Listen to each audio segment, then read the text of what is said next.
Pýtam sa vás, chcete chodiť na doučovanie? Áno.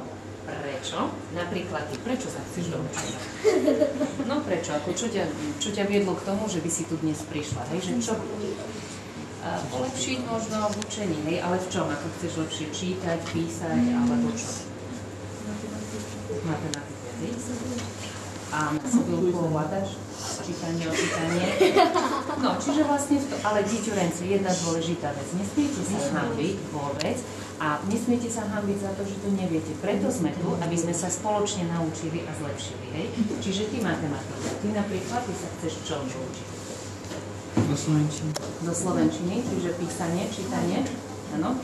A decka, dvihnite ruku. Kto z vás vie plynule rýchlo čítať?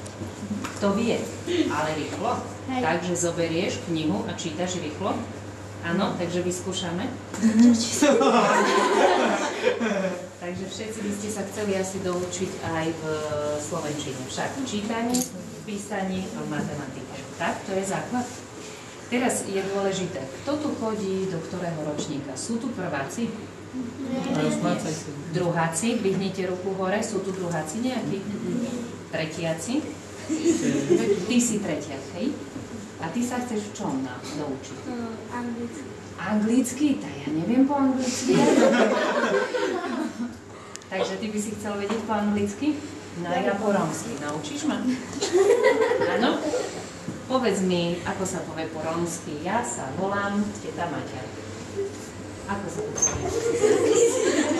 Ako sa to dneska povie? Čičina. Bibi Maťa. Bibi Maťa. Ja? Nemám väčšinou Bibi Maťa. Teta Maťa. Tak ma budete volať. Dobre? Áno? Teta Maťa. A vy mi potom poviete, kto sa z vás ako volá. Ale ideme ďalej. Ty si tretiak. Štvrtáci sú tu ktorí? Traja štvrtáci. Piatáci sú tu? 6. ročník. Traja, 7. Traja, 8. ročník. A 9. ročník. A ty si tam čo si kedy dvíhala? Ruku. 6. A ty sa nechceš doučovať, či hej? Nie.